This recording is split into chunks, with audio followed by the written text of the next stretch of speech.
Welcome to the Terrible Podcast with your hosts from SteelersDepot.com, where you can find all your latest and greatest Steelers news. It's Dave Bryan and Alex Kozora, always lit, talking Steelers. And now, here's Dave and Alex.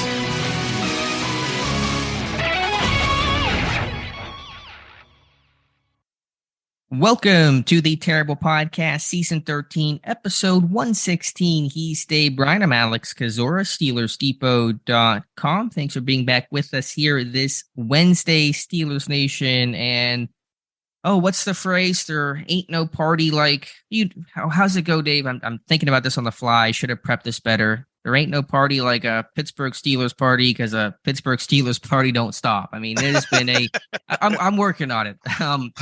How do you do, fellow kids? Yeah, that's my very 29-year-old boomer self. You have aged I know. So much since coming on. How many years does this make now?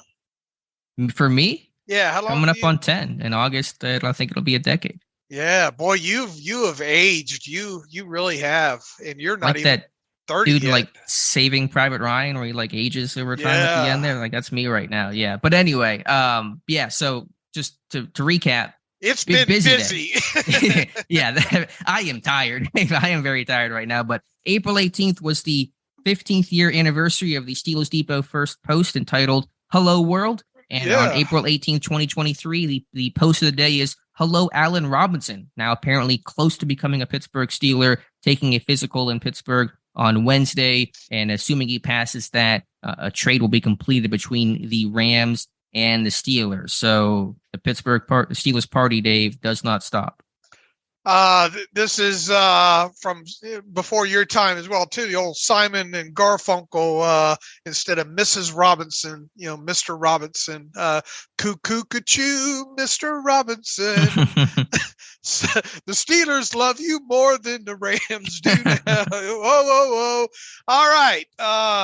Omar has kept us busy so far, and this came out of the blue, obviously on Tuesday, and pending a physical, former Penn State wide receiver Allen Robinson being traded to the Steelers at a tail end of a Rams fire sale, right? And immediately when that news dropped, ran over and looked at the salary and said, "Oh yeah, that's the $10 million base." And here's the thing about this is, Allen Robinson, they signed him to that big contract last offseason, last March, I think. And even when he signed that deal, kind of an eyebrow raiser, I remember at the time, thinking, "Ooh, that's pretty steep with some guarantees in there and all like that." Fast forward through last season, and obviously the Rams had a lot of injuries and just not a great season overall. They ended up, after going kind of all in, so to speak, they ended up having to kind of clear out, some of the mess they had created this past off season. And, essentially, I think when you look at this first and foremost, they were over a barrel with Allen Robinson. They wanted him gone by the time the draft started. There was no way. They'd already paid him, a little bit more than $5 million roster bonus back in March. They probably tried to trade him by that time with no success.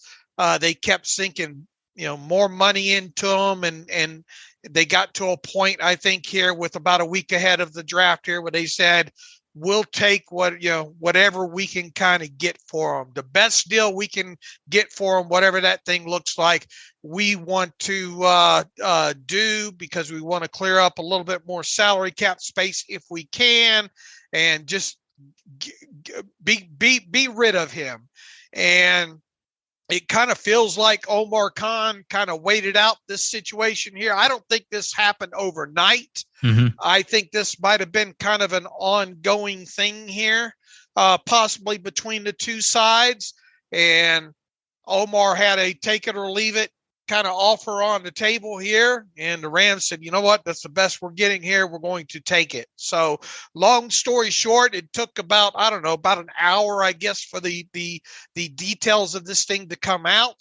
And The Steelers swapped 7th round picks with the Rams, and I think essentially the Steelers moved down 17 spots in the 7th round there with one of those picks, and they get Allen Robinson and they take on just $5 million of that $10 million 2023 salary that Allen Robinson is scheduled to earn. Now that is a fully guaranteed $5 million.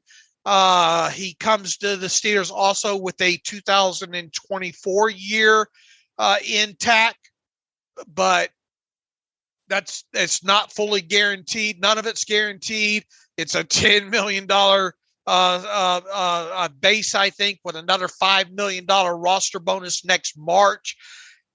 He'll be lucky to see that overall. There are 2 voidable years also tacked on to this thing should, for whatever reason you should need that. I doubt Omar Khan will do anything with this, but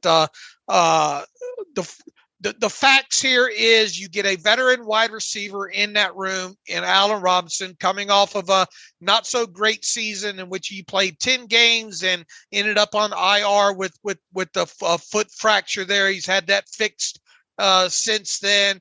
And it cost you $5 million to add a slot capable guy, a guy that's got NFL experience, a guy that's moved around in several different offenses and had some limited success in the league there.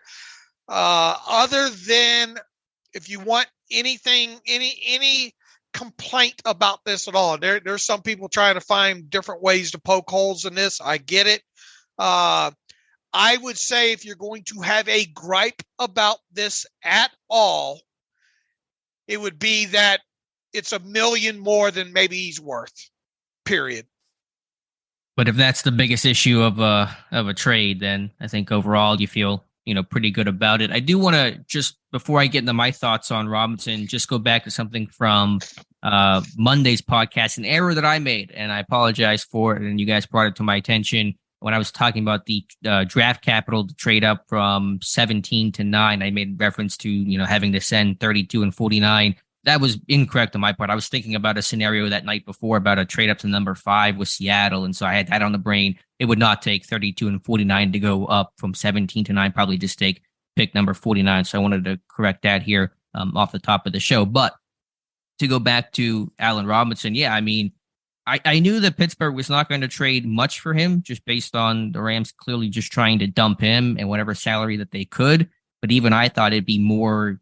I thought Pittsburgh would have to give up more than what they did, just basically swapping 7th round picks, and the Rams are retaining so much salary. I'm having a hard time understanding why the Rams wanted to do this. I think maybe to some degree Robinson was looking to get out too and was kind of requesting a trade and was given permission to try to seek a different partner. So maybe that had something to do with it, because, I mean, I went through this guy's tape last year. I know you did as well. I know he was hurt, but his tape whenever he was playing, it's pretty good. This guy does not feel washed up to me one bit. Well, first and foremost, I think you have to look at the totality of their offseason, the Rams, and Sure. what has happened. They're wanting to clean this thing out. They're probably going to want to draft a younger wide receiver in here. They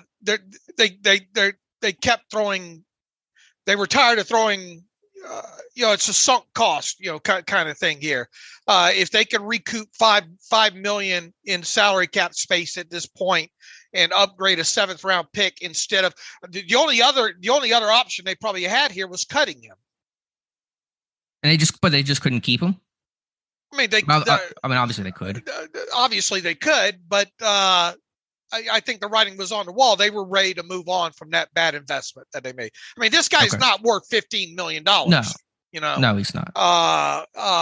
Overall, and they're going to have to. They need cap space too for other things as the offseason moves. Right. So, and they're probably going to draft another. They're cleaning up a big mess here. Overall. So. I think it's less. I mean, it's obviously about the player, but it's also about moving forward in their organization as well, too. Sure. My point is his tape is better than what the compensation indicates, which, to your point, goes into the Rams just trying to clean house and restart this whole thing. Right. They were over the barrel. Why not get what you can get for him instead of cutting them outright? And look, they still have a lot of dead money involved in them, but at least it's $5 million less, and then they upgraded a 7th round pick. So look, I knew as soon as this came out that the Steelers weren't going to work, and I made that clear on Twitter that the Steelers weren't going to inherit the whole $10 million there. I just wondered what more than anything what the trade compensation was, because you knew the Steelers weren't going to send a 1st through a 4th round draft pick to them this year for them, and they don't have a 5th or a 6th, and then your mind starts wondering, well, this team is pawned off future 5th round draft picks. I thought that maybe this would be inherit like $5 million or less in salary, and then a 5th rounder next year. Same. That's what I was thinking. Not long after the trade was reported there, the fact that you just moved down 17 spots with one of your 7th round draft picks, and then you inherit a $5 million cap charge on them, that's peanuts overall. But once again, if you want to find any, we'll get into his tape breakdown here. If you want to find anything, I view him as a $3 to $4 million player value. Okay, and Pittsburgh above that, and they're giving him $5 million. So if you want to find anything, in my opinion, wrong with this deal, then get yourself worked up into a lather over $1 million. Getting into his tape, and we have a great post from Jonathan Heistrader breaking down his film room, and he got that up just a couple of hours after the trade was announced. I shouldn't say finalized, because as of this recording, it has not been, although maybe it will be by the time people are tuning into this episode. I think he's got good tape. Now, he's not the big play downfield threat he probably was earlier in his career in Jacksonville whenever he was having 1,400-yard type seasons, but this is a guy that can work inside out.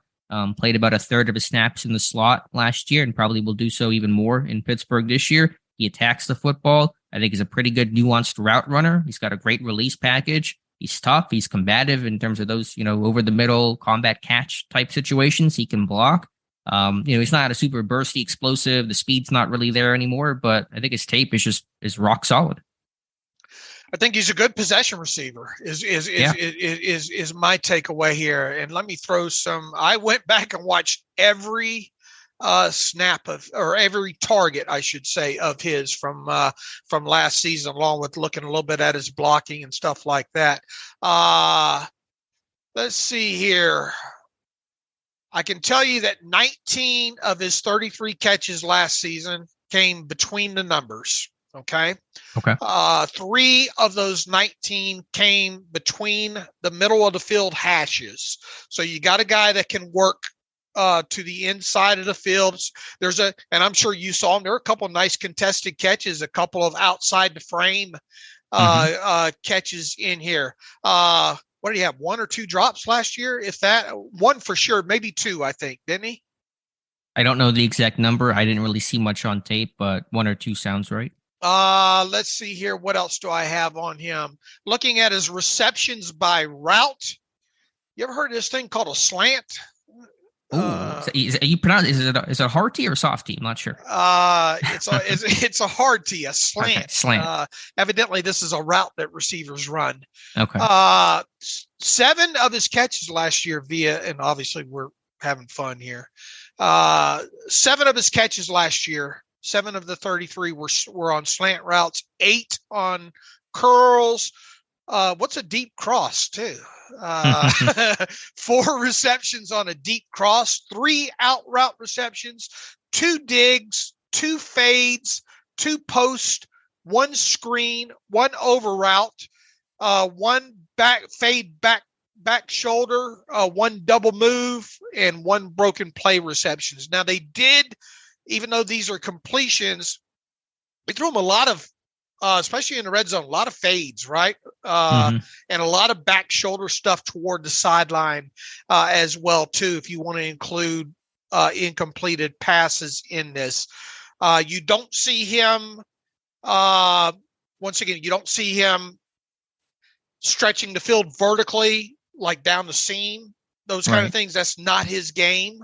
I think he has a great feel for zones and where to settle and where to work inside his zone. So I think that's a plus in there. Once again, I think his release is fine.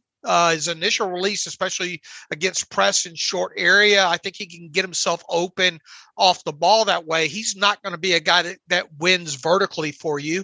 And I don't think the Steelers expect him to do. As you mentioned, he played all over, played the X and played in the slot, played out a bunch of formations, those kind of things in there. He's not a high yak guy. I don't think he really ever has been. Mm-hmm. I think maybe in college, a lot of his yak, if I remember correctly, were a lot of the shorter passes where he was able to break free on those. So yeah, you had the report on him way back when, a decade ago, right? And do you remember his tape? But I know it doesn't matter that much a decade ago, but what his Penn State tape was like? A lot of not.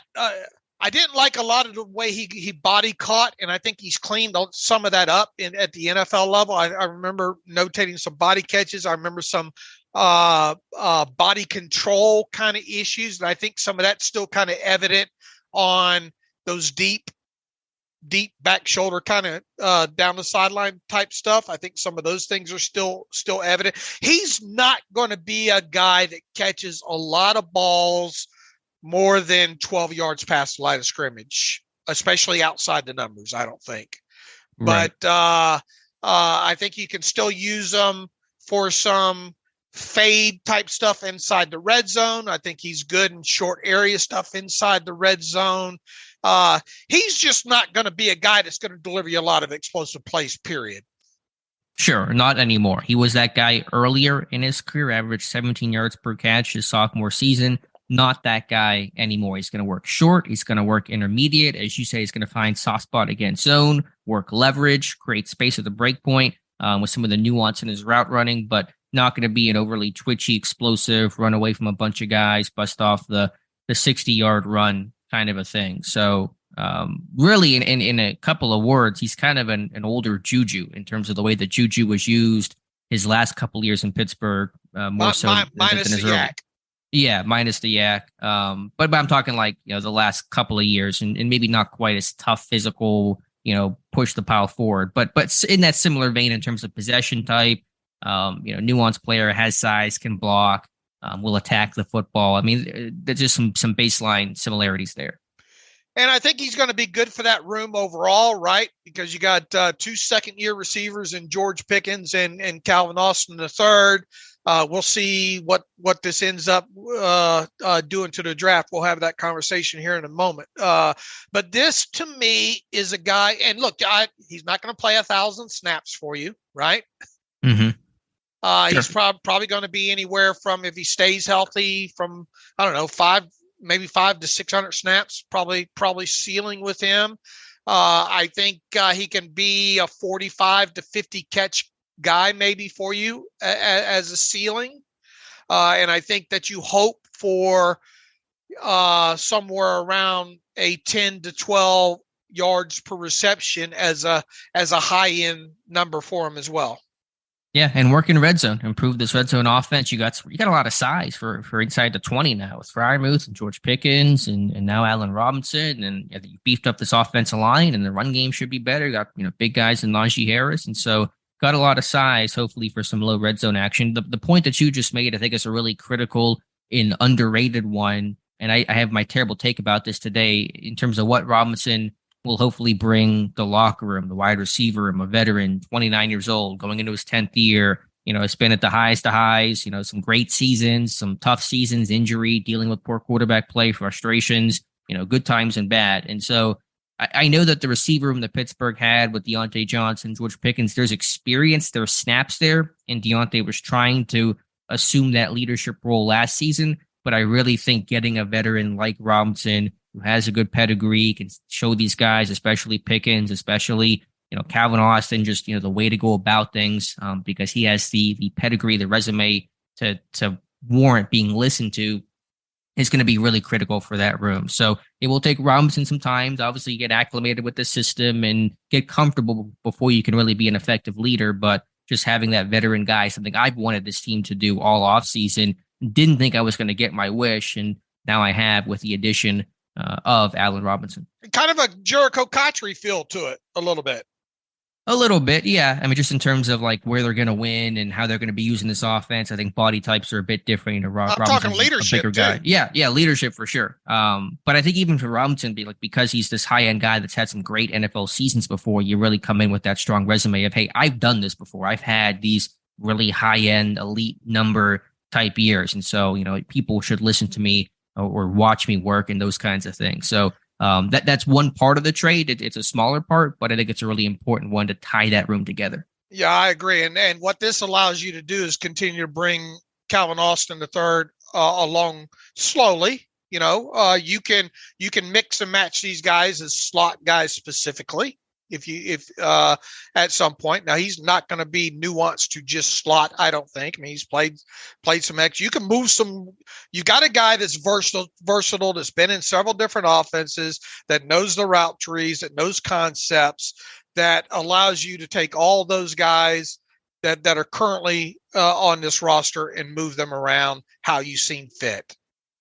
And I got to give you credit because for a while I've kind of wrestled with, what kind of potential slot receiver type will they look towards? And you're right, Robinson's not going to be just a slot guy. They're going to move all these guys around. They're all pretty versatile. But I thought maybe they weren't going to go with a bigger slot option, a rotational guy, because you do wonder about how he's going to fit in with some of the orbit motion and jet sweeps and the things that Matt Canada was doing last year. But obviously, they have a plan in place, and maybe that'll be more of Calvin Austin's job and less so what Allen Robinson does. Maybe Deontay does that a bit more than what Allen Robinson does. So, getting that big slot type, I didn't know if that was going to be the guy that they wanted. It's a guy that I think fits well, but obviously it's the guy they're going after.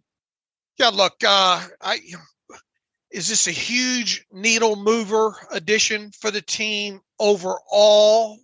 Do we start scheduling the parade or anything like that?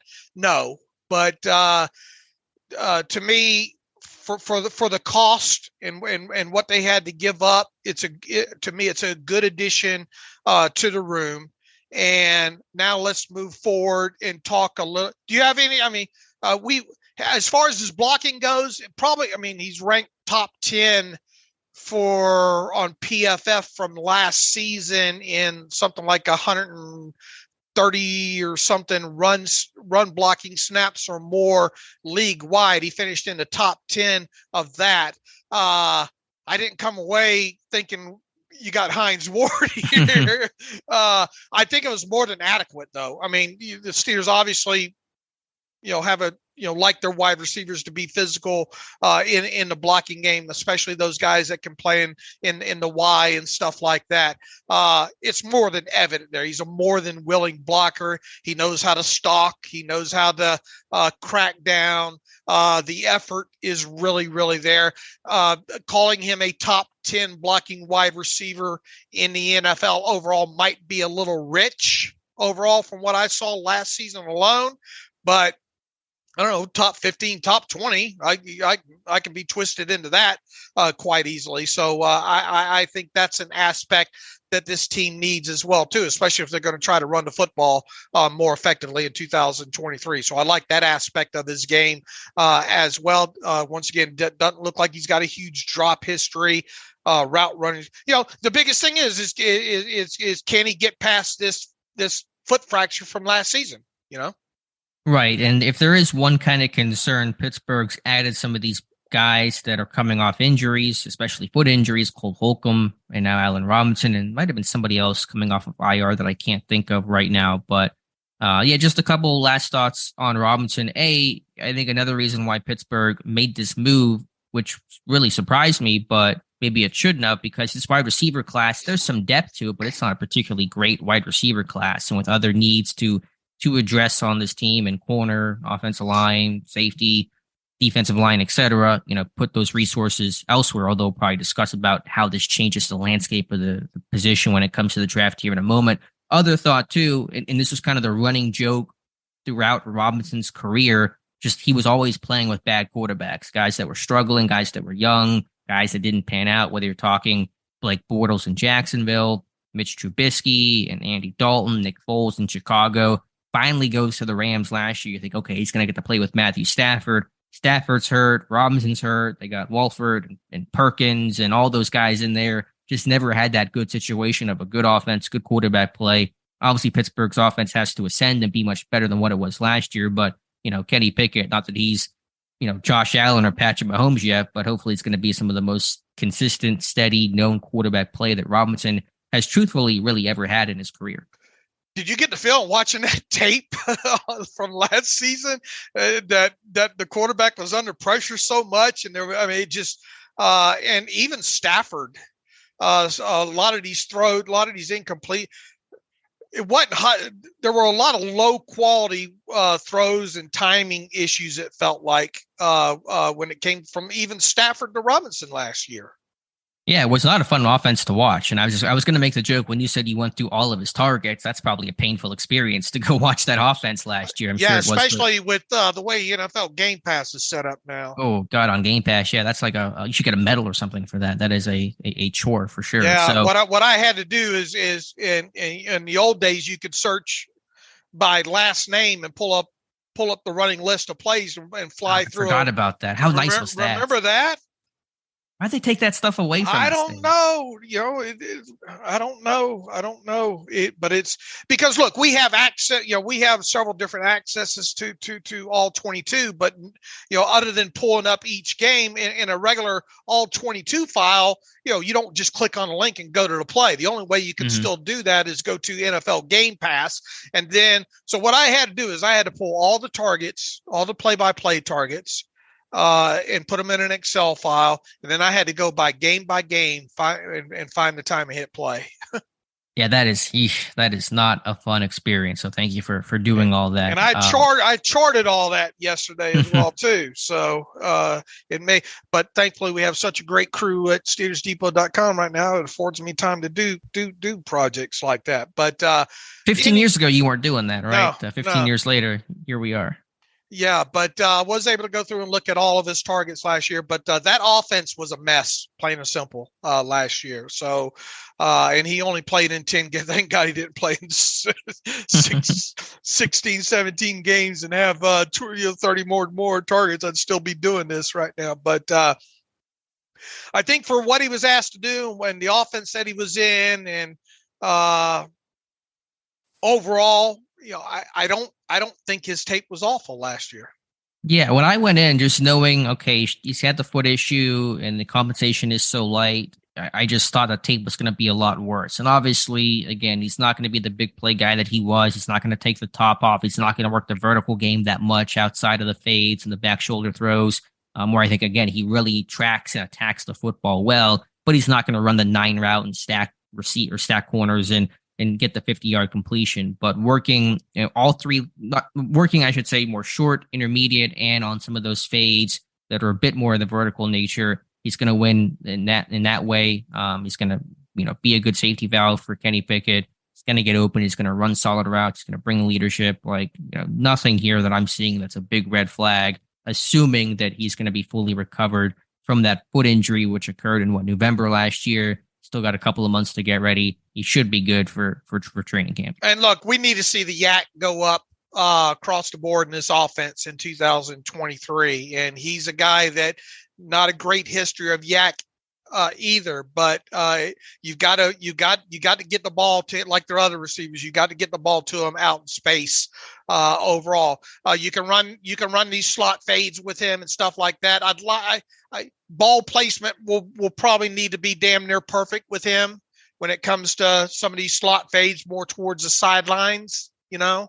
Overall, I don't think that's a specialty of his overall, and you're probably not going to see a lot of that. And hopefully you won't have to run a lot of that kind of stuff through him, but he can do it. And in the end zone, he seems to have his most success when you do kind of run those those fades and all, which already technically isn't a high percentage throw on to start with. Yeah, but he plays big and he's got good size. And so you have 2 above the rim capable guys in the low red zone in Robinson and Pickens. And so, you're going to be able to win some of those 1v1 matchups. And so maybe teams have a corner that can, contest with Pickens, but do you have 2 corners that can contest with Pickens and Robinson? Now you probably don't. And so that's going to be advantage Pittsburgh. All right, 30 minutes on Robinson and his acquisition and his tape. Now let's move forward to what does it mean when it comes to the draft now, Alex? What's your initial thoughts? Well, he better pass that physical so we didn't waste all this time talking about this stuff, but I imagine that'll be okay. Yeah, my first thought was, and I still pretty much subscribe to it, that, receiver, I was thinking before the Robinson trade, mid-round receivers, kind of the guys they were looking at in terms of the visitors they brought in, Charlie Jones from Purdue, Jaden Reed from Michigan State, Jonathan Mingo, I think, although Mingo is going to go probably higher than those other guys. But I was thinking probably third, fourth round on a slot capable receiver. Now I'm thinking, probably not on that, going to be later day 3, 7th round pick, if that, but it's just going to be a 1-year thing for Robinson in all likelihood. And as you laid out, contractually, they're not going to, what's the number owed next year for Robinson? Like $15 million. Yeah. It's like William Jackson. It's a 1-year thing. It's not, it's buying to rent, or it's trading to rent, not to buy and hold. So, could you still draft a receiver because you're going to need somebody next year in all likelihood? It's still possible, but I just think with the other needs, with maybe a weaker receiver class and focuses elsewhere, you can't rule anything out based on the board, based on value, but I think it probably drops receivers still from mid rounds to late round, or bring in a couple undrafted guys. I think what this does is it allows you now look, if you have in let's say the 3rd or 4th round, let's say you have two guys, two wide receivers that you just can't, that you just can't pass them up, that meet, and regardless of what they do. In other words, can they play? Are they primary X? Are they a primary slot? Are they extremely positional, versatile, and all like that? I would imagine now that they've got it narrowed down, much like what the Steelers look for post that went up today. Congratulations. I get a kick out of these. I love them. Not great timing though. yeah. But regardless, but I think it plays into what we're talking about here. Okay. I think if you have, let's say, 2 guys in the 3rd, 4th round, maybe a Reed out of Michigan State, maybe a Jonathan Mingo out of Ole Miss. 2 guys that you think, man, these guys can be the future. They'll need to be brought. We can bring them along a little slower here. Maybe they can give you some special, a little bit of special teams work as rookie. They'll learn from a great guy like Allen Robinson, and obviously Deontay Johnson, stuff like that. You don't have to just pick the position just to pick the position is what I'm getting at here overall. Now, my big picture thought and my initial thought overall is, man, they might not draft a wide receiver at all. But I've kind of backed after watching Robinson's tape and looking at, knowing that he's probably going to be a 1-year guy. I'm more subscribed to what kind of I think your global takeaway here is, if you get in the 7th round there and you got a guy that can move around, maybe give you some special team snaps, a guy that you think maybe has a nice ceiling to him, that's more likely when you would take one here.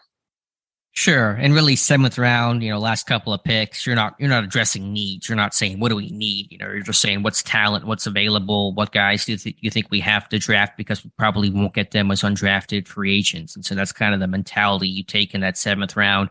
I don't know who that guy would be. Pittsburgh's really not looked at any late round receivers in terms of their pre-draft visit list. Again, it was really concentrated towards the mid-round type of guys.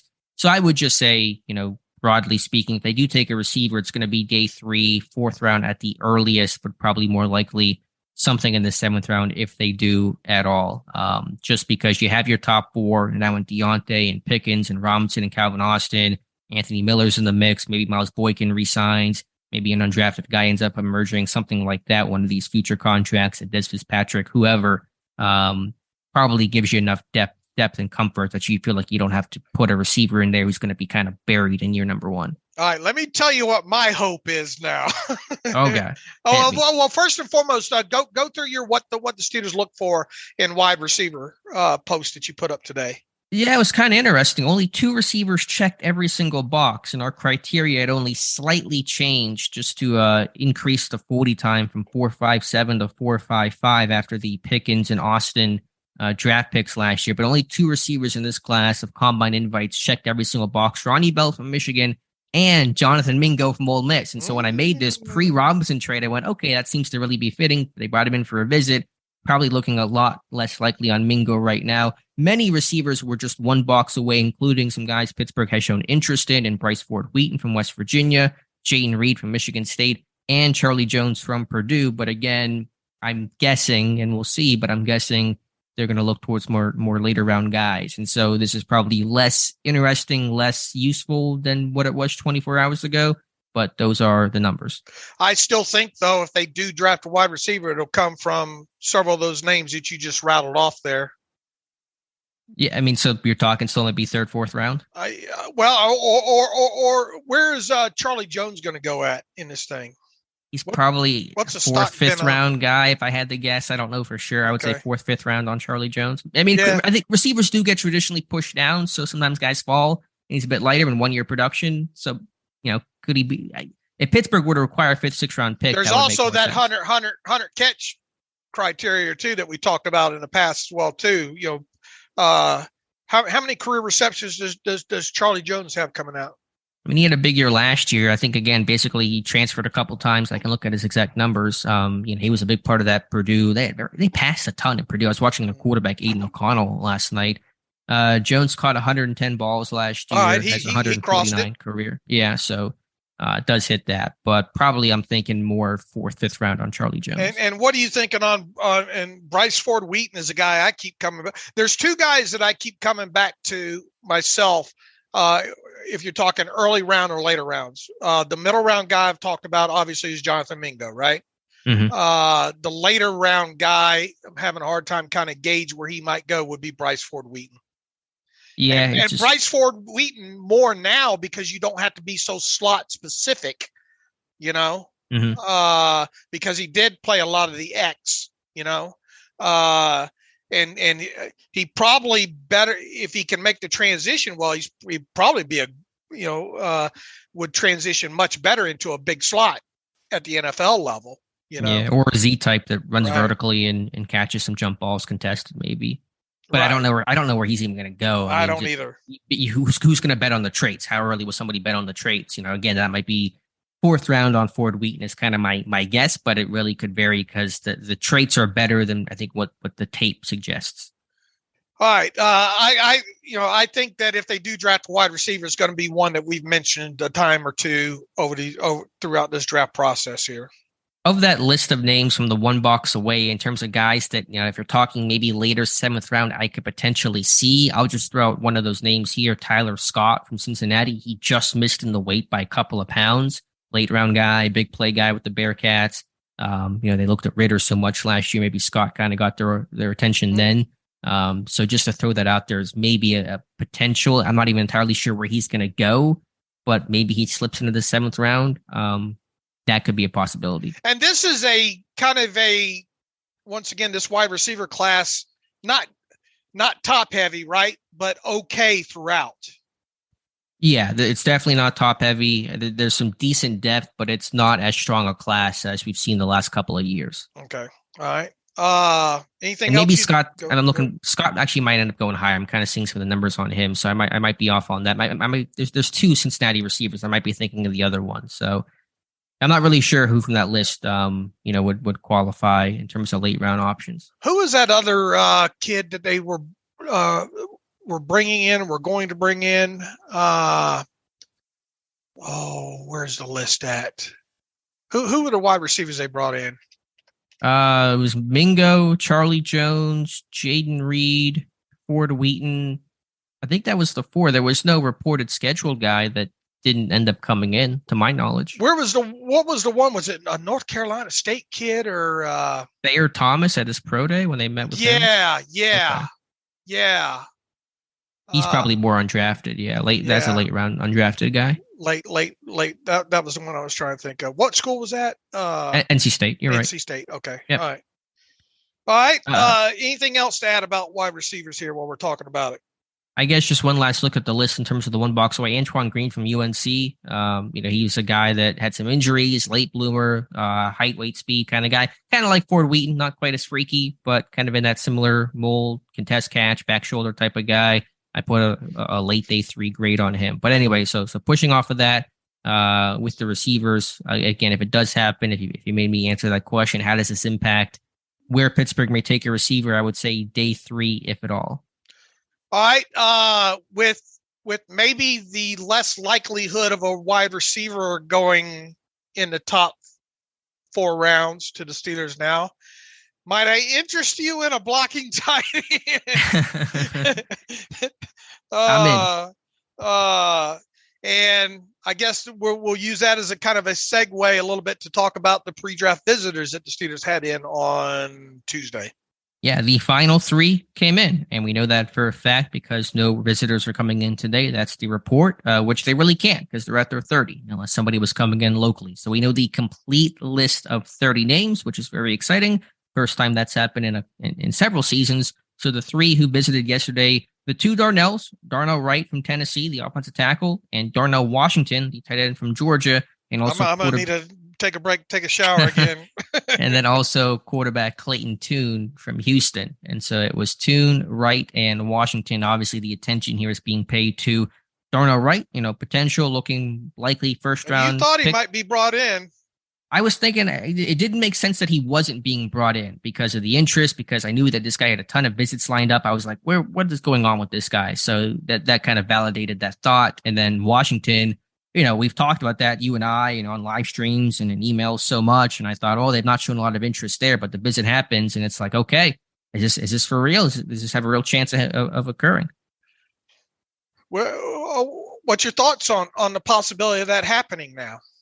I mean, you can't discount it now. I think, you bring that guy in just because he's so unique to this class, even though it is a really strong tight end class, there's really nobody built or who plays like Washington does. You have more of the receiver types and, your Luke Musgraves, your Dalton Kincaids, Mayer's a more well-rounded guy, but he's not the freaky size, length blocker type that Washington is. And so you guys know that I'd be a big fan of Washington. I took him in my mock off season I did, back before the new league year began. I think it'd be a great fit if you want to really commit to that run heavy bully ball type of offense. So, 32 for Washington. If he's sitting there, I would not be mad. I'd be extremely happy about that. What's the floor on him as far as round or pick number? Any chance he's there with their second round pick at 49? Yeah, that's possible. I mean, the production is not overwhelmingly good. They played in the run first offense. They got the other tight end there. I think his name is Brock Bowers, who's going to probably be a slam dunk first round tight end whenever he becomes eligible. But I think 32 is kind of where I'm feeling it with Darnell Washington. All right. And that wouldn't, if you're like me, that probably wouldn't hurt your feelings, would it? No. Again, obviously because Pittsburgh's theme of the offseason has been to get more physical up front, to get bigger, to have to play that run-oriented brand of football. That was the identity they were discovering and kind of leaning into last year. Now you're trying to add the right personnel around that. Gentry's brought back, but it's a 1-year type deal, and it's not going to prevent this team from doing something if they wanted to draft somebody like a Darnell Washington. So I'd be all for it. Alfredo was not at that Georgia Pro Day, though, right? Correct. He was not. Okay. Look, when I'm talking about this team adding a tight end, I'm wanting one that I can use. I think they need one that they could use as in 12 personnel specifically. Right. Basically an upgrade over Zach Gentry. Yeah.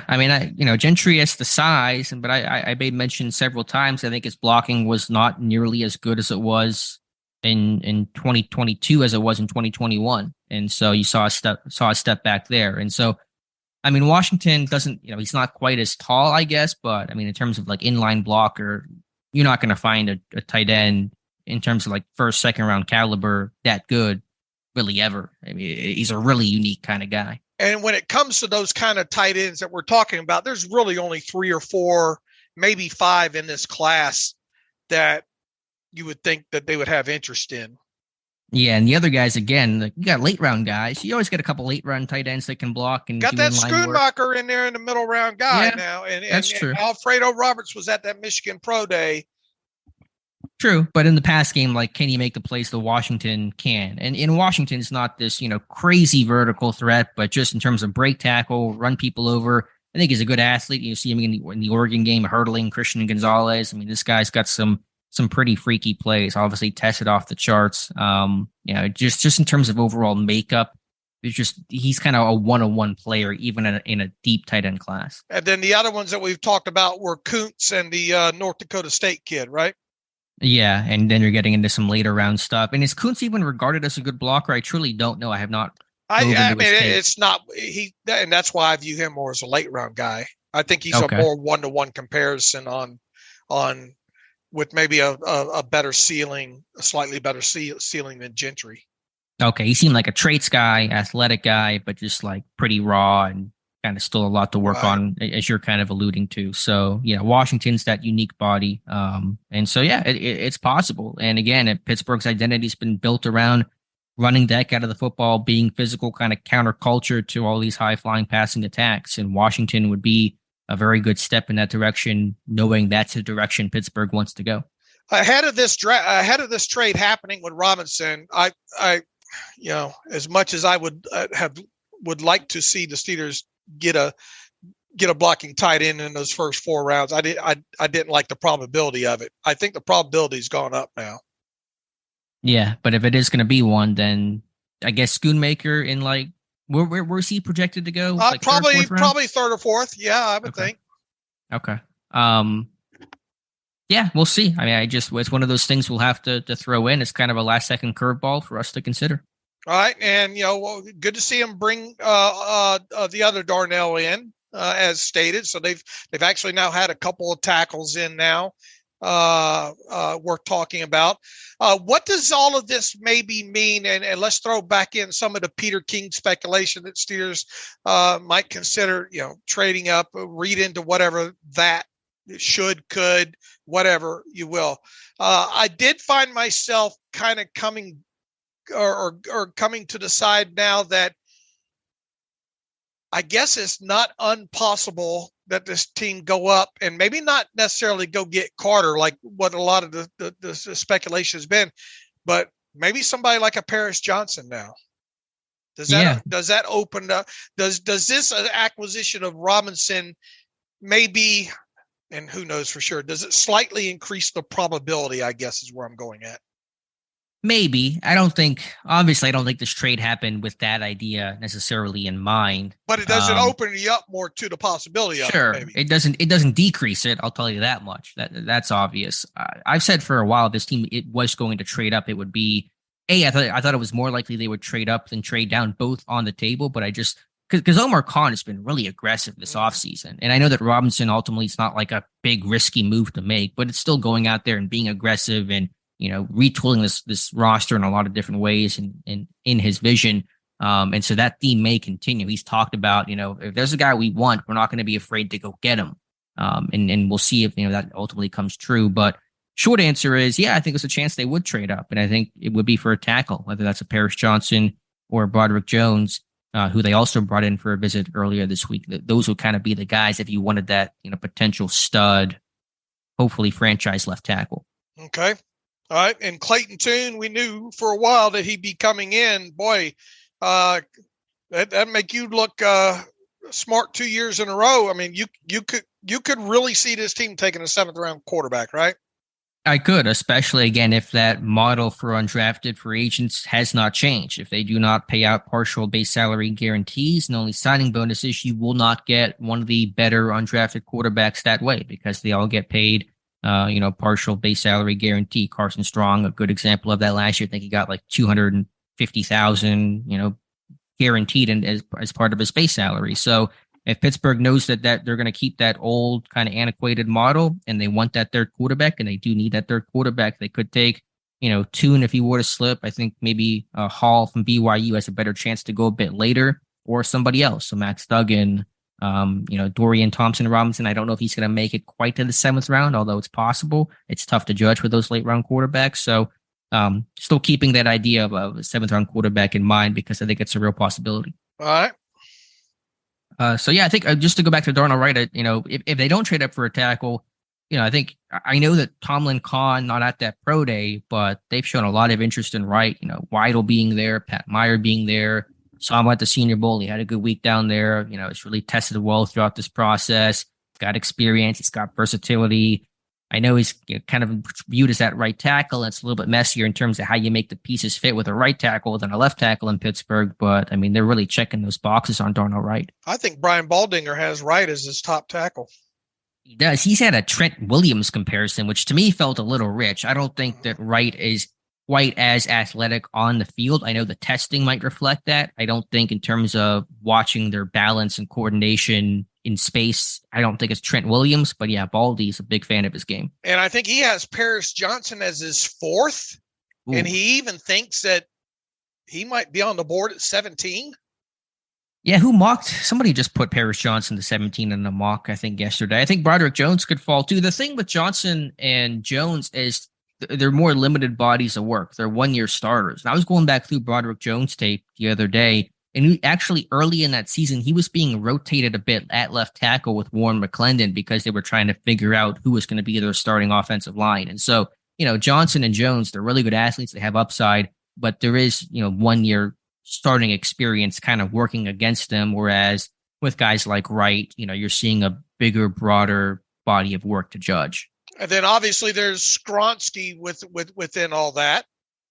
Did Baldy have Skronsky part of tackles? Did he have him ranked on that list? Do you recall? I know he had Daewon. He had Daewon Jones 5th, I think. I think it was Paris Johnson. I'm trying to remember who he had 2nd. He would have had to have Skronsky 2nd, I think. Yeah, unless he was counting him as a guard, but probably kept him with the tackles for that list. But yeah, I think Wright is a good system fit because he's got the heavy hands. He's got the good length overall, a really strong punch, varies his sets. Like a lot of the things that Pat Meyer coaches and teaches, you're seeing on Darnell Wright's tape. The question is just, could you try him a left tackle? Do you feel like he's a right tackle? There were the rumors from Jeremy Fowler a couple months ago that Pittsburgh might see him more as a guard, and if they see him as a guard, then it's really hard to justify that at 17. So those are kind of the questions with Darnell Wright. Is this tackle class, as we get to the final stages of this, is this a case of it just being a saltine and you try to treat it like it's a Ritz? In other words, my feeling on this is just that, and this goes back to what we said just recently on the live stream as well too. This class overall is just, to me, just overall, this draft class is just not as exciting as previous ones. And the tackle class just, to me, doesn't come off as all that great.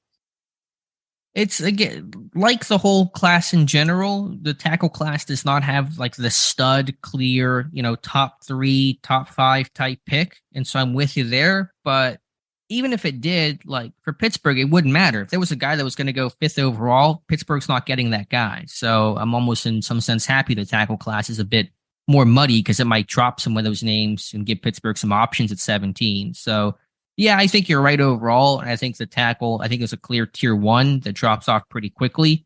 And then once you get into the second tier, kind of run out of names pretty quickly. So, it's not the best class ever, but I think there's a lot of talent. There's a lot of youth and upside with some of these young guys like Johnson, like Jones, like Anton Harrison, some guys that are 21 years old that hopefully the best football's ahead of them.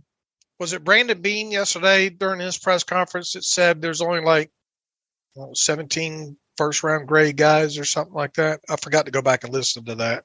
I didn't see the number. I just saw the quote that he said it's not great when it comes to first-round talent. And I think he's accurate about that. Receivers not that strong. D-line's not incredibly strong. You got quarterbacks, but outside of that, you're not really having a lot of big, heavy hitters at other positions. Okay. All right. Where to now? Well, let me just ask you, and I don't want you to give away the game in terms of where your head is at for your final, mock and final predictions, but has any of this changed your thoughts on the direction Pittsburgh will go at pick 17 and anything that's happened over the last 48 hours? I think and I mentioned this the other day on either the podcast or the live stream, whichever one. I still go back to the re-signing of Larry Ogunjobi and the deal that they gave him. That's kind of formed some thoughts with me as far as defensive line goes early. I think they could still take one, obviously, in this draft. I'm not so convinced that they will go one in the first round. The only other thing that's really kind of changed my thoughts was the acquisition of Robinson, obviously. I mean, I didn't think that this team was going to go wide receiver with their first round pick, and really possibly not even their second round pick, but I was kind of convinced that they might go wide receiver in the third or fourth round. I'm not so convinced now with that. So, I mean, my general consensus for a while has been tackle or cornerback in the first round. I think. Same. Yeah, that's basically where I'm at as well. With Brian Brzee being a huge wild card. There's two kind of wild card guys that I'm struggling with here at 17 overall. Actually, maybe three. Brzee, just because I think they like him. Mm-hmm. Brian Branch, because man, they need that position. And the third player would be Darnell Wright, because I'm struggling with the fit. With Branch, where's the struggle there in terms of what might be making you hesitant to believe or think or want him to be the pick at 17? I'm getting more caught up with the athleticism more so than the tape. Okay. And I do think there is that size concern at $190 to play a lot of strong safety. I think he does play bigger. I think his hit power is tremendous for the frame, but there is the question about doing that and playing in the box, a third of the time and holding up consistently at the NFL level. Right. But I do like his tape a whole lot, and that's a guy that I like his tape. I'm just struggling with everything else outside of that. Yeah, I understand that. So, yeah, to answer my own question, I'm still really muddied on in terms of what's going to happen at 17, assuming they stay there. I'm largely with you, corner or tackle. Then it gets into the game of, okay, what corners will be there? What tackles will be there? Do they want a right tackle? They just look at a left tackle. I really don't know at that point. Right. In terms of the acquisition of Robinson does shift some things for me, though. Gotcha. In terms of we now know the 4 names that reportedly had visits scheduled, and either they didn't happen or they were misreported. So let's kind of go through those names briefly. That was Dawan Jones, the offensive tackle from Ohio State, Javon Dexter, the defensive lineman from Florida, Keely Ringo, the corner from Georgia, and Emmanuel Forbes, the corner from Mississippi State. And so those are the 4 we can confirm did not come in, because we know the whole 30. I mean, there's no questions unless there happens to be a local guy that we don't know, but I'm pretty sure that we've done our research in terms of nobody being a Western PA kid that we don't happen to know about. So we know the 30, we know the other local visits. Those guys could not have come in. So it's Jones, Dexter, Ringo, and Forbes. What do you make of that, Dave? Well, I think you start with Dawan Jones, and I made my concerns known right at the pro day. Right, we had that conversation in DMs, like as we were seeing that information come in, and we both had that concern of like, this seems like a red flag. I wondered about that. Now, do we remember who specifically said Dawan Jones? Because we're dealing with reports here, and reports can be wrong, right? Yes, they can be. I can go back and check to see where that report came from. I can't remember where that was. If that was, I don't want to even speculate who the name might have been until I can potentially research this. This was on March 8th, and this was coming from Ryan Fowler from Draft Network, who said Dawan Jones has top 30 visits scheduled with the following teams. Pittsburgh was listed among those teams, and that did not occur. And that happened way before the pro day, right? That was on March 8th. That was, yes, before the Ohio State Pro Day. Okay. So it does kind of make you wonder, man, did they get soured by the process coming out of the pro day and say, you know what, there's no sense even bringing this kid in? Or are they saying, we've seen enough, we don't need to bring him in? You would think with a guy like that, with all that's happened in his pre-draft process, that you'd want to bring him in the building, right? Mm-hmm. Yeah, that would make sense. So it's always hard to say for sure. And for all we know, that report was inaccurate, and there was ever even a plan to bring him Right. in. I mean, that's always a possibility, but certainly just stacking this whole process together, it would make sense if they said, we're going to pass on that day one. I don't know what to think about the Ringo and the Forbes stuff. I think with the Ringo, because they've talked with him so much in this process, what else was there to say? I mean, they were at his pro day. I think they had a dinner with him. Weren't they even there? Wasn't there even a shot last year of Grady maybe talking to Ringo at the pro day last year? Maybe. I don't remember that. I could certainly buy that. Those guys kind of hang around. But yeah, Grady was there. Grady was at Georgia this year, correct? I don't remember. I know he was there last year, though. Pretty sure he was there last year. I don't know if it was Bama or Georgia. I knew he was at Alabama. No, okay, Grady was not at Georgia. He was at Pittsburgh, Alabama, and Penn State. Okay, but still, Tomlin, Kahn were there. He was at the combine. They had a dinner with Ringo. I mean, you could still bring that guy in. They've had a couple of guys they were at pro days that ended up still coming in. But I mean, to that one, I felt like he probably had a lot of information on the guy at that point. And what about Gervon Dexter? I was a little bit surprised that he didn't come. Was one of the ones that reportedly was coming in that didn't come in, because that report came from him himself, right? That he was on a podcast that said he was right. going to do a visit there, and that didn't happen. And yeah, there's all the links with Dunbar's son, but yet Dunbar. It's not a big thing because, Dunbar obviously got to see Dexter at the combine. But I kind of envisioned Dunbar being at that Florida pro day, and he wasn't, or at least that we can tell. Same. I was kind of surprised by that. And they've done their research. Bring him in. Yeah, done your research on a lot of D linemen. Maybe they just figured they like the other guys better. It's hard to say for sure. Maybe there's, is there a scheduling conflict that comes up that just disallowed it? I mean, I can't think that would be the reason, but I suppose anything's possible. So yeah, that one I'm unsure of as well. All right. With Forbes though, I wonder if his weight being an issue. I mean, 166 pounds. I think he was 170 at his pro day. I just don't know how that's going to work on the outside going against some of these, big physical receivers. I agree. Pittsburgh certainly had their type of corner. People ask me, why is this team not shown interest in Devon Witherspoon? I know he was, hurt in this process some, but even still, not a lot of connection to Pittsburgh. Granted, he's probably going to be off the board by 17. I thought DJ Turner from Michigan would be a great fit for Pittsburgh, inside out type of guy, underrated, great speed. But they want the big, long guys. They're looking at Joey Porter Jr. They're looking at, Deontay Banks and Julius Brents and Tyreek Stevenson. They very clearly have a type on the outside that they're going after. All right, you ready to roll through some emails here? Wrap this thing up. You got anything else? Yeah, that should be everything. Let's get to some reader emails and close out today's show. So just really quickly, how about Adam Sheen loving Pittsburgh for once? Talk about up That's is down, scary. Down is up, black is white. Adam Sheen loving what Pittsburgh's doing. He did say he wishes they had fired Matt Canada though, so that will endear him to even more Steeler fans on this. Yeah. All right. Let's see, from Achilles. I'm Achilles. I've been a long time listener to the Depot, and I cannot physically recommend it more to my family and friends. I'm always pushing SD content down their throats. Thanks for that. Thank he says, anyways, with the offensive line addition, the re-signing of Gentry, and the expected O-line selections on this next draft makes it crystal clear that the Steelers want to run the ball. Now with the signing of Allen Robinson, who apparently is good or at least willing blocker, got me wondering, how does an effective run game look like under Matt Canada? Do you expect them to run more on heavy sets or spread formations? And he says, please don't answer that with a yes.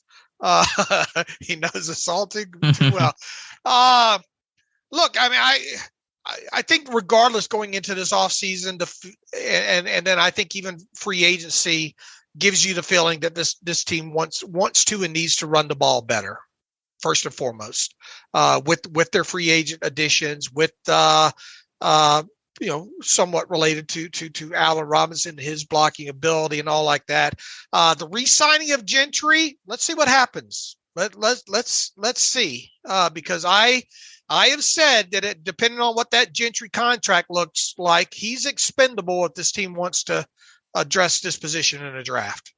Especially after Darnell Washington comes in. That's certainly Interesting note. Yeah, in terms of the run game look, I mean, that's more handled by Pat Meyer than Matt Canada. In terms of what it'll look like, I think it will be more condensed, heavier, more physical. I think that'll be kind of the idea, but it will vary. That bring in Robinson, he's going to play, so you're still going to run a lot of 11 personnel. You may not be a super tight end heavy as Baltimore, but as Dave just said, we'll see what happens in the draft. But I do think it'll be a bit heavier than spread them out. Yeah, I think we'll get a little bit clearer picture. I mean, look, they're going to want to run the ball better and more, in my opinion. I would like to see them do it more with heavier formations than they have. So we'll see what the draft brings us within that. They have to run the ball better, plain and simple. For a young quarterback like that, they have to run the ball better. Yeah, and they know that, and that's what the whole offseason has been built around, essentially. He says, also wanted to say that I appreciate your work and the quality of it, not only individually as you, Alex, Josh, Jonathan put out great content, but as a group, you seem to be working with cohesion like a good offensive line group should. Let me tell you, Achilles, you just don't know. You guys just don't know how good our group is, not only in what you people see, but behind the scenes. I mean, it's just incredible, and cohesion is the right word there. And you just don't pick these guys out of the hat. Trust me, we have tried to add so many people over the years, but the group that we have now, Joe Clark, Ross McCorkle's gotten into the film room now, Tyler Wise, some of these guys that you don't even mention. Tom Mead's been with me forever, just a pillar of kind of what we do. And none of these guys need direction for the most part either.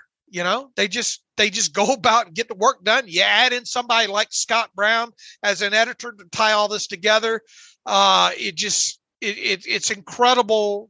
I wish you guys could see what happens behind the scenes. And then my other brother from another mother, Matthew Marksey, has just been a staple of this site for just so long.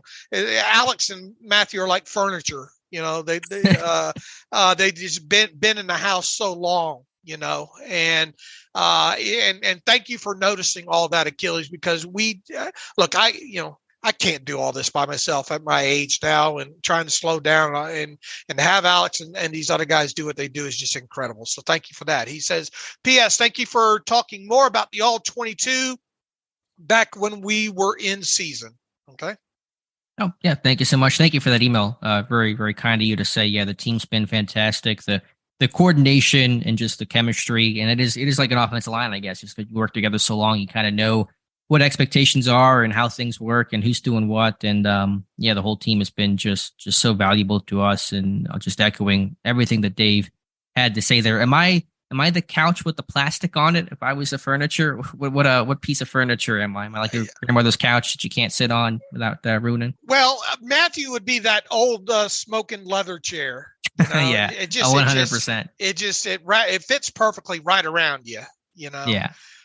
You would be. I don't know. You'd be more of I guess you'd be more of a couch. Okay. All right. I'll take it. Very accommodating. Yeah. Accommodating, safe, not flashy, just the old trusty sofa. Troy writes in, Dave and Alex, if Mason Rudolph were to be traded during the draft, what compensation would the Steelers get for him? First and foremost, this is easy, Troy. Mason's not under contract. He's a free agent, so you cannot trade him. He is an unrestricted free agent. Also, with wide receiver looking to be off the draft board due to the Allen Robinson trade, does tight end become a higher priority for the Steelers? Thanks for all you guys do. Here we go. I think we've addressed that part of your question quite extensively, Troy. So I'm not going to go deeper into that, but your question about wide receiver draft board and tight end and all like that, I think we hammered that up pretty good during the podcast here. Chuck Griffith writes in, David Alex, on Monday you mentioned the Steelers needed to address cornerback with one of their first two picks. What are the other two positions that need addressed with 17, 33, and 49? I would think I think tackle was in there, and as far as needing to, now I wonder if there might be a center that shows up in there somehow. And now I'm kind of wondering about tight end. But if you want to talk about flat out needs, I think it's tackle and cornerback is what I'm feeling right now. I mean, if you're asking more of my opinion, I'm a bigger Dan Moore fan than I think 98% of Steelers Nation is. And Chukwuma Okorafor, I'm less of a fan, but like it or not, he is going to be a starter in 2023. And so there's depth there that certainly has to be addressed. I don't want Raven Clark to be this number 3 tackle, but, I can live if Dan Moore and Okorafor are my starting tackles in week 1 with the upgrades to the interior offensive line. So for me, my personal list of needs, corner, and then it's kind of a battle between like strong safety and defensive line. I know that D-line, you retain Ogunjobi, you've added some pieces. I just think depth, rotational, getting some fresher, younger legs for the future is going to be really important. So it's kind of a tie right now. Make me choose, I'll say corner and D-line. Okay. Brett Nile writes in from Texas. Hey, David Knox, we are nearing the end of mock draft season, and personally, I'm ready for it. I just want to make a couple points for discussion here. He says, I feel that they need to trade down from 17. He says, I know Alex doesn't like the idea of going down, but basically every name seems to be a reach. They all feel better at 32, he says. Personally, I just hope they can trade down. Look, I mean, I've stated several times it wouldn't hurt my feelings to see this team trade down. We'll see what happens. He says, I mean, it's not like you don't like the idea of trade down, right? Yeah, just to be clear, I'm not opposed. In general, I'm like a proponent of trade down, get more picks, give yourself more chances. And so I'm not necessarily against the idea. I think it might be more likely they go up because they have a couple of day 2 picks. And, again, who wants to trade down with them? It might be a consideration there. So I'm not against the idea. I'm not going to be mad one bit if they do it, because you're right. If they stay at 17, trying to find that name you love at 17, a little hard to do right now. So I'm not against it. I just think it's more likely that Omar Khan's going to be aggressive and go up and get one of the top guys in kind of a weak top end type of class. Number 2, if they do stay at 17, the best option looks to me to be Branch. He says he's got a pathway to playing day 1, and in in a year or 2 can move to safety if things are going well. He says, I think he can play alongside Minka, sort out strong and weak later. To me, that's the best option for the day 1 production. I mean, Alex has been a proponent of Branch potentially being the guy a lot longer than I have. Yeah, and I got to his tape a bit late, I'll admit. I know I was kind of lukewarm on, where's he going to fit and the size. And those are still some concerns to work through, but you really turn on the tape and I dive into this guy a bit more because I didn't do the initial, scouting report on him that we have on the site. And you really see the instincts, the versatility, what he can offer you, strong safety, slot, dime packages, being able to rotate coverages, just be, a lot of the things that Cam Sutton was. And you see some of those Minka type traits, and this guy does hit. When he hits people, if they fall backwards, he plays bigger than his size. I understand, athletically, he's not off the charts, but neither was Minka. And you see, obviously, the success that Branch has. Branch is not Minka, doesn't have quite the ball skills in the range, but just a really versatile guy that, again, trying to find that guy at 17 is a problem right now. And that's one of the guys I get more excited about just because I think he's going to be a really good NFL player. Number 3, this may be a misunderstanding on my part, but Dave keeps talking about Gentry being cuttable if they draft a tight end. I won't argue that you can't cut him, but I don't see why you would. To me, he's a decent number 2 tight end, but a great number 3 tight end. This team usually keeps 3 tight ends. Last year was the only time I remember them only keeping 2, and I don't think any of us see Hayward as a tight end. He says he thinks that has been talked about on the podcast in the past. With the benefit contract Gentry signed, there's not much cap savings to be had, right? He says. So can I get clarification? Is the idea to draft a tight end to replace Gentry on the roster, or simply to move him to the number 3 spot? Look, I'll answer. Look, you're not going to just cut Gentry outright after the draft. Plain and simple. I don't know if you're thinking that I'm saying that. No, you're not going to cut Gentry right after the draft. But then again, a lot of my thinking about Gentry being cuttable is just that. Let's say you get a Darnell Wright or Luke Schoonmaker, and you take all these guys to camp with you, and let's say the roster numbers determine that you're going to have 3 tight ends, and I'm going to lump Connor Hayward into that, even though I don't want to see him play on the end of the line of scrimmage. But in other words, if you don't keep 3 more truer tight ends plus Hayward, and look, we'll see what happens at fullback and see what the game is for not having Derek Watt on this roster could potentially open you up to keeping 3 true tight ends plus Connor Hayward, however you want to qualify Connor Hayward is. My talk about Gentry being cuttable is just that. He becomes cuttable, and especially if you spend a top 4-round draft pick on a tight end that can block. Plain and simple. I'm not saying he's automatically going to be cut. I'm saying he becomes cuttable due to his contract. The further on you get into this thing, you only have $152,500 tied up in Zach Gentry. That's peanuts if you need to part ways with him. I'm not saying that you have to cut him. I'm just saying that his contract makes him very cuttable, and his contract also means that you don't have to ignore the tight end position in the draft should there be somebody that you like.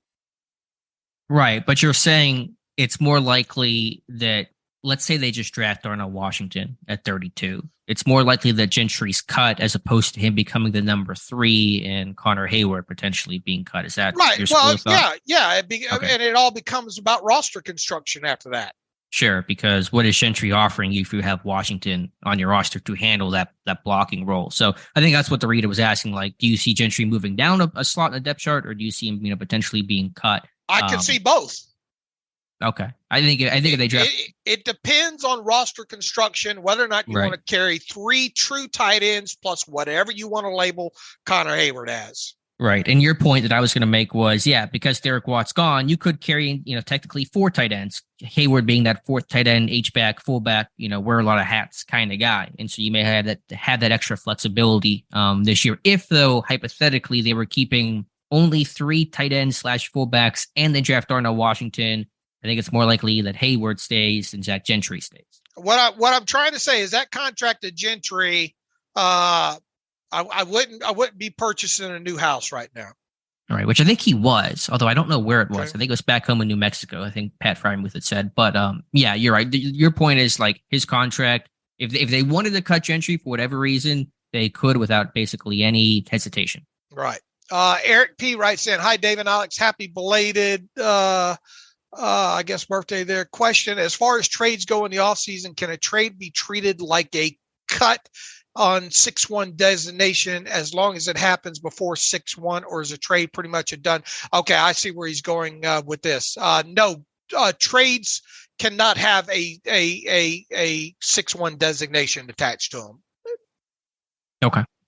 Let's see. Hope this question. Yeah, I get where you're coming from. Look, you can, and teams can during an off season, they can designate before June 1st. They can designate up to 2 players that they go ahead and send out the door, but the actual hit, transaction or cap ramifications don't happen until after 6-1. Now, the downside to making a guy a post June 1st cap casualty is, even though he's out the door, you have to carry his full, whatever his current cap charge is, until after 6-1. But you cannot designate trades as 6-1, past 6-1, as it relates to the cap. Gotcha. Hey, really quick question. Did you dive into that Jalen Hurts contract at all? The way it's structured seems to be really interesting and really kind of advantageous in a lot of ways for the Eagles. Yeah, they're rolling basically option bonuses on there. Okay, is that what they're doing? Because somebody said like they're doing it as if they've already restructured the contract, but doing it all at once or something to that effect. Well, the impact is it, and I haven't looked at the specific because I don't think the deal is actually signed yet. Okay. And there's voidable years at the end of that too. Is that how they're kind of spreading some of this cap charge around? I'll have to look on that. I haven't. Okay. I just saw the initial idea about the option bonuses. Let me see if because the cap charges on his contracts are really low, even throughout year 2, year 3. I mean, they are extremely reasonable for the position, like $20-30 million. Right, maybe even less than that, because they have rolling the way, and see, they don't even have this updated yet there. But the way I understand it is there's option bonuses put in this thing in lieu of a first year chunk signing bonus. So what they'll do as the years roll off is they'll take those option bonuses, turn them into a signing bonus, and then prorate them out. Okay. Yeah. Just thought that was interesting approach. But I'm pretty sure a lot of it, there's like 170 something fully guaranteed or something like that. So, I mean, he's going to get a lot of that money, obviously here. It's just the structure makes it advantageous for A's, it keeps this year's cap hit really, really low on him. And it gives him a trigger and I guess essentially an out too by having those option bonuses in there. Gotcha. Okay. Just wanted to get your take. Yeah, I kind of wait because you hear a lot of different reports come in and this is the way it's going to look and all like that. I usually wait till the actual true number. But I think the understood part is that there are pretty substantial option bonuses throughout like the first 4 years of this thing. Okay. Gotcha. Ashley Lawson writes in, how would you both grade Omar Khan's first offseason with the Steelers? I think it's gotten better. I was a little meh on it. I mean, I understood what he was doing in terms of like changing over some of the inside linebacker rooms. I didn't know how well those names were going to stick. I don't have a grade necessarily off the top of my head right now. It feels busier, I'll tell you that. Oh yeah, it's definitely busier. Yeah, in terms of that, it's an A+ in terms of activity. In terms of the quality of the moves, I'd have to think about a bit more. Obviously, with the draft, I'm just kind of like, let's just wait for the draft to end and kind of take that whole offseason view in totality. But certainly been aggressive, and as I wrote about this morning, to me, like the busiest Steelers offseason that I can recall. And just to see Omar be able to build this roster in every possible avenue, be it signings, waiver claims, and trades, have all been done over essentially the last month. And so you're really seeing Khan, build this roster on the edges, at least, because the core's still in place, but on the edges, on the margins, build this roster through every vehicle possible. I tell you what, they sure are churning the bottom end of this roster. Yeah, which you should expect for a first year GM, and even though it's in-house hire and promotion and all that kind of stuff, this is the first time he's getting to really attack this roster. He was hired in late May last year with everything basically done, and so no surprise for a 9-8 team that had its problems last year to see this kind of bottom end turnover. Let's take one more from Adam Guest here. Imagine for a second that the Steelers do trade up and get Jalen Carter. One, what would you see happening with Ogunjobi with the Weidl connection and what we saw Philly do last year with their 8 deep pass rush? I'm guessing the idea is to simply spread the snaps around. He said that would be a big departure from what the Steelers have historically done, though. It would also likely mean a significant reduction in snaps for Hayward and Leal, he says. He's got percentage of snaps in 2022 here. Hayward, 75%, Ogunjobi, 59%, Wormley, 40%, Leal, 25%. Number 2, he says, relatedly, what do you think made Tyson Alu so effective as a nose tackle? It's such a unique transition to go from a 3-4-5 tech to a nose tackle and to be much better at it. Is Ogunjobi a possibility to follow suit, and does he have what it takes to make an impact similar to Alu's? Yeah, look, I mean, to answer the first part, if you go up to get a guy like Jalen Carter, if that did happen, you're going to get him on the field. So, it would potentially impact probably Hayward the most, right?